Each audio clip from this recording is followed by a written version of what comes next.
Alright, hey guys, welcome back to the channel. Today I am headed back home after a late morning, early afternoon tennis session at the Billie USTA Center. This is where the US Open is played, so they actually have a lot of nice courts, pretty good availability. Someone was able to book the courts, so that was great. Good to get out, good to have a nice hit. This is one of the first really warm days of the year, so you can hear the AC in the car is kind of cranking away. And we are going to see how the car does as it takes me back to downtown Manhattan from here in Queens.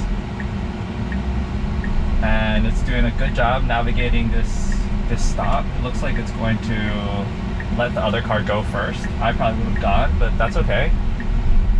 That's okay, not a problem. Now enter the roundabout and take the first exit.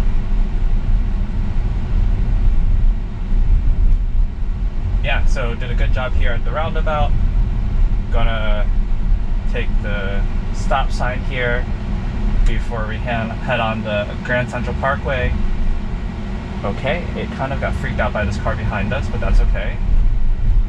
Very strange behavior. 500 feet, turn left, take the Whitestone Expressway and toward So I'll do the same thing as before, where we try to see if we can blow this up. Hopefully I'm able to magnify it even more during the edit process, but you know, if not, hopefully just having it full screen on the FSD visualization helps a bit.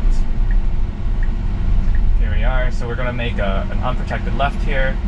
There's a car coming, so if it goes, it's got to go quick. Okay, it went. I probably would have gone a little bit quicker, but not too bad.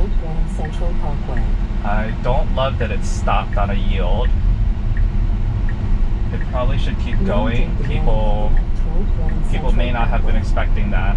There was no one behind us, so that was okay in that situation. But in general, when you're trying to merge on a highway, you want to try and get up to speed during the merge lane. You don't want to just stop. There we go. Nice merge out. One annoying thing is that you have to make sure when you're on FSD, if you want manual control over your windshield wipers, for instance, you don't want them to turn on and dry wipe all of this pollen, that you have to turn it off every time. All right, good job seeing that car. Nice application of brakes there.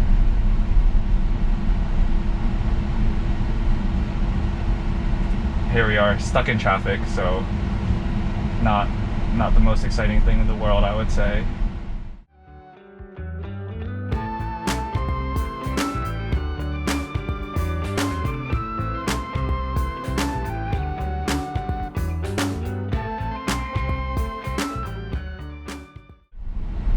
You know, I think maybe one thing we should talk about first, I know I've kind of mentioned it a few times, is like what is hardware 4 and these versions of FSD, just in case you're unaware. So hardware 4 refers to the 4th generation of Tesla's self-driving hardware. So these are the literal computer chips that Tesla is using to run the software which enables full self-driving. It's that, and then it's also the camera suite. Not so much the location of the cameras, but the resolution and the types of cameras and sensors that they use. So when, for instance, the Model Y, the 1st generation, so I have the 1st generation Model Y, not the new Juniper, which just came out. But when the 1st generation Model Y came out, that was on hardware 3. And so the difference between hardware 3 and hardware 4 is that the computer is more powerful and the cameras have higher resolution. I think the cameras also have kind of better coatings to help with situations where you to help in situations where you are driving like into the sun or something like that. So hardware 4 represents a better set of hardware, hardware 3. What does this mean? Okay, hardware 4 is now on a version of full self-driving that is version 13.2.8. So with software versions, usually the first number represents the major release number. The second number is a minor release number. And then the third release number, I don't actually know formally what it's called, but I kind of think of it as kind of like patch levels, so very small changes. So if you go from 13.2.7 to 13.2.8, that was like basically imperceptible change. I went from 13.2.6 to 7 to 8, you basically couldn't tell the difference. When you go between the minor numbers, so I don't even remember if I was able to try out 13.1. I think I did, some lower number than 13.2. There should be like a little bit of a bigger difference between like a 13.1 and 13.2. And then between like version 12 something and then version 13 something, there's a big difference. So hardware 4 is on 13.2.8. Hardware 3 is on a 12, I don't even know what the minor number is, 12.6, 12.7, something like this. And what this means is that hardware 4 cars are running a more advanced model than the hardware 3 cars.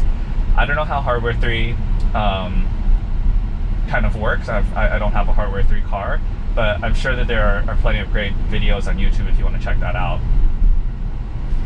But I do know that kind of based off of what I've seen online, it seems like the performance is not of the hardware 3 cars, just doesn't match the performance of the hardware 4 cars as you would expect.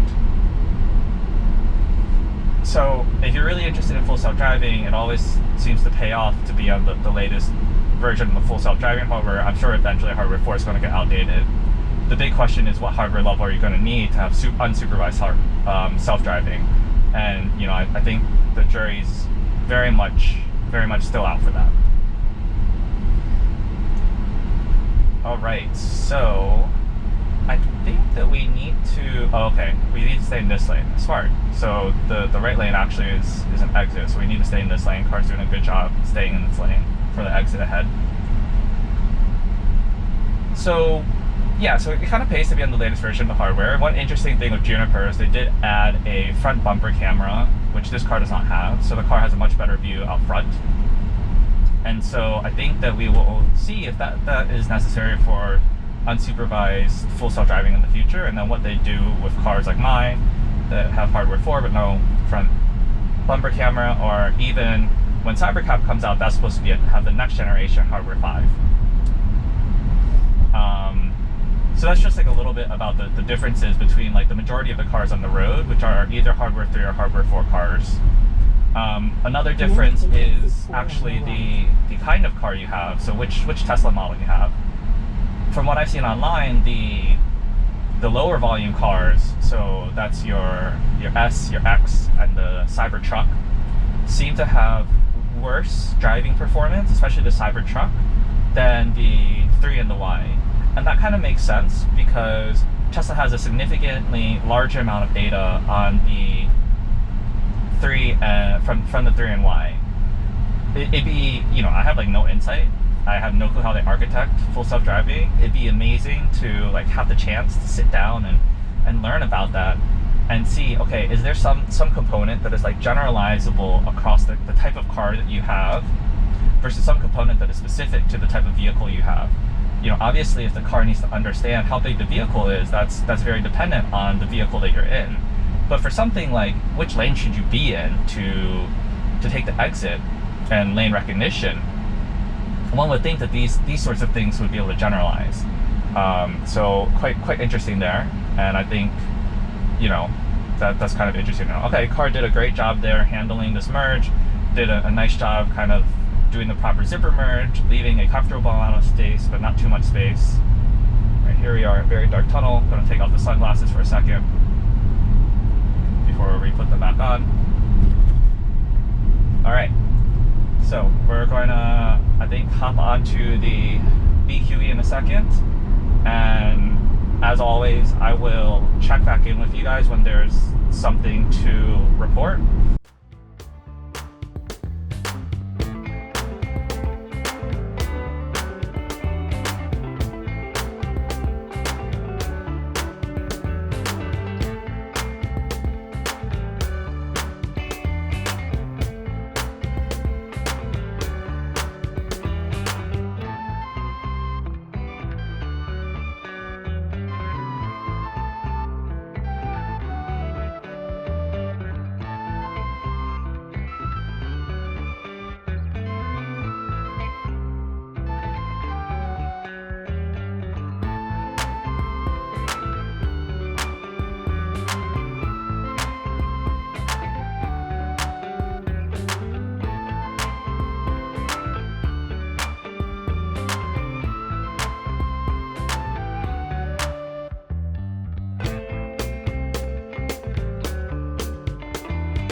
we have to be over in the right 2 lanes here to stay on the BQE, and car did a great job identifying a hole and then putting on the blinker and moving over and taking that gap. I think that this was the perfect time to get over, just a mile out. That's about the amount of the time that you want to start looking for a gap. By all means, I think that was a very nice decision by FSD. Alright, let's continue onwards. Looks like we still got some good amount of traffic ahead of us. I think we'll probably have traffic all the way to the Brooklyn Bridge. So, you know, I'll probably check back in with you guys when we are getting off the BQE to take the Brooklyn Bridge.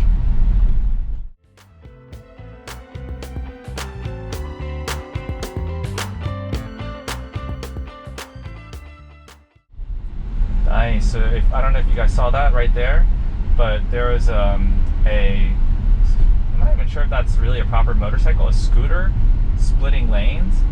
Car saw it, reacted, and moved over.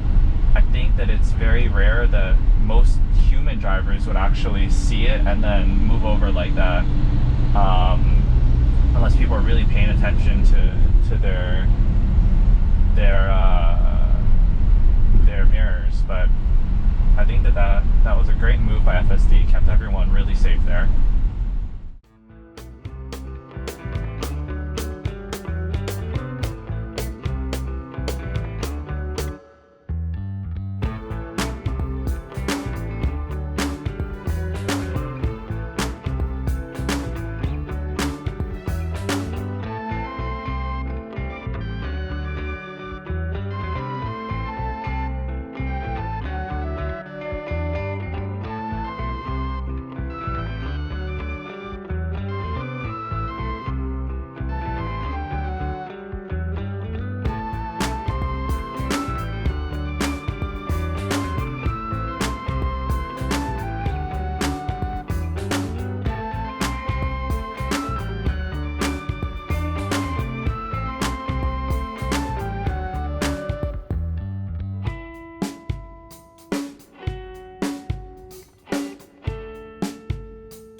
Here we are getting off.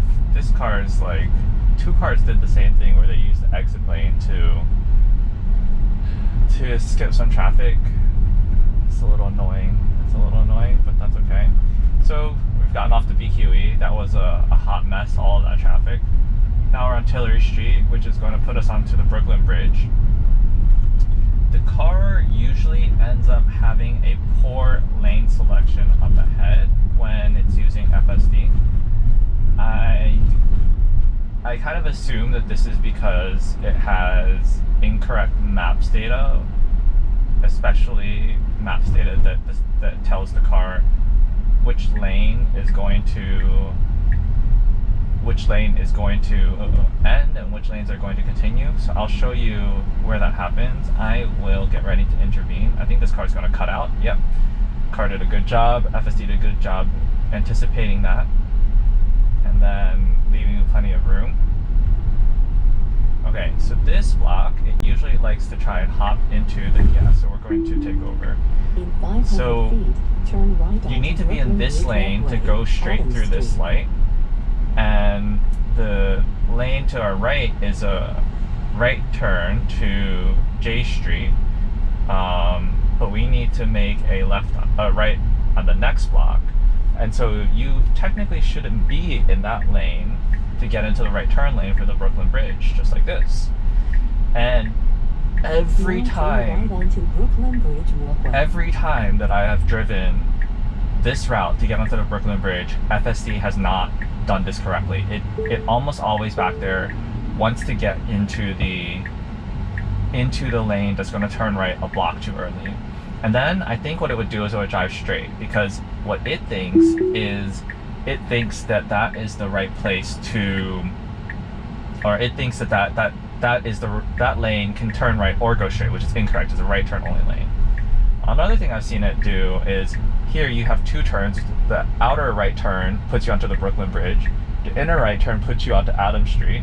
So it did it correctly. I've seen it do that incorrectly as well. And that was only one time. So I'm not sure what needs to be corrected to fix the route back there a little bit, but it definitely needs to be a little bit corrected. I'm going to give it a little bit more leeway.